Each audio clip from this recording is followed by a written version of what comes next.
about comics. Let's talk about comics. Let's talk about comics. Let's talk about comics. Hello there, YouTube. It is Charles here, and today I'm going to be reviewing one that is a little bit older. It is from 2024 Marvel Comics. There are some books that, as soon as I get them, I have to read them. That's going to be pretty much anything from the Spawn universe. What else is there? There's a few other books that are instant day one reads, and there are other stories that I am familiar enough with the franchise, the property, or the writer that I want to set them back and go over them later where I can read multiple issues, and this was one of them. Predator versus Black Panther. I am a big fan of both franchises. I am not as familiar with the comic franchise of Predator, but I did read Predator versus Wolverine, and I really enjoyed that and Marvel's take on this character. And of course, the movies, and even the movie Prey, which I thought was brilliant, especially using, I believe it was the Comanche language throughout. I thought that was very, very hip. But this is Predator versus Black Panther #1 from Marvel Comics and 20th Century Studios. The first thing that really jumps off to me is where we start. And we start from the Predator's perspective. And from my understanding of the Predator, it comes solely from the movies in that Predator versus Wolverine book. And so I really never personified them. They've always come off as alien hunters, no emotion, no real history you get to learn about them. It's this air of mystery. But here it actually starts off with explaining their culture, their history, their understanding of advanced technology, and this dynasty, if you will. These two brothers that lead these two different clans.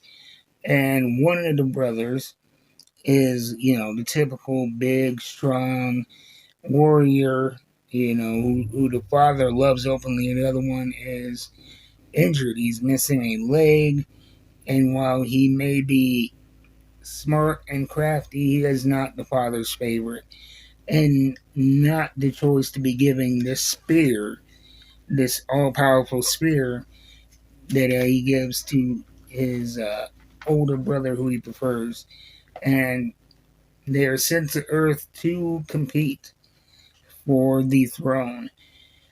And so I thought that was a very cool way of introducing it. And then after you get from those first initial panels, you have this full 2-page spread that introduces the series Predator versus Black Panther. And right here, you have the history of the Predator, and on the other side, you have the history of Black Panther. And so I thought that was a very interesting perspective to start this book off with. And that is essentially the first chapter of this book, is getting to know them. And then we cut to Wakanda and this training exercise between the guards and T'Challa. And you get to see them interacting with the environment, trying to test themselves against the Black Panther. And through this, we are introduced to Shuri, his sister, who is well known to fans of the Black Panther. And they're having a heated debate about how their technology can save the wider world. And she finds it sickening that 500 miles away there are people dying and starving from things that they could easily fix. With Black Panther, T'Challa, he knows that exposing themselves to the outside world could be dangerous. And so they set up that conflict between those two siblings, like there is a conflict of a different sort between the two Predator siblings. And you find out that spear is actually a spear collected from a previous hunt that was made of vibranium. And if you are a fan of the movie franchise comic book franchise, you know that these guys, they're hunters and they collect trophies from their kills. And so this was a trophy collected from Earth that contained vibranium. And the most substantial source that is available is in Wakanda, of course. And that is where we follow the little brother who has the missing prosthetic leg.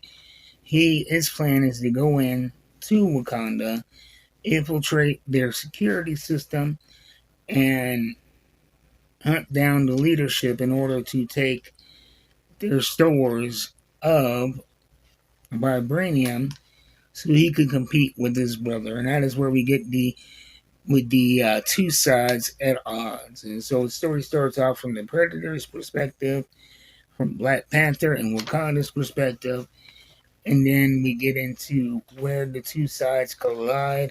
I am not going to give a blow by blow for this because it's still available at your local comic book shop, and this is a story I think is well worth the read. And with these reviews, unless it's an older book, I'm not going to give you a blow by blow, play by play, because I think the joy is in reading and discovering yourselves. So if that sounds like something you're interested in, check it out. And if you're a fan of the Predator franchise, this is the first time I have personally seen a lot of exposition into the world of Predator. And so for me, it was exciting to see them personified, if you will. And to see them not as mindless hunters or these things, these monsters, but they are, in fact, more like us than we would want to think. And so I really enjoyed that aspect of it and establishing both sides and not really taking the side of good guy or bad guy, but showing you where both are so you can sympathize and empathize with both sides. And so I think that's the value of this story, and you can find it. I'm presuming I didn't look again. That is from 2024. I'm presuming if you cannot find it yet, trade paperback, you will be able to shortly. And I've only gotten into number one so far, and I really enjoyed it. And so I'm gonna get back to reading. I made you reviews on more. Who knows? But I'll see you next time. So then, keep reading them books. I'm out.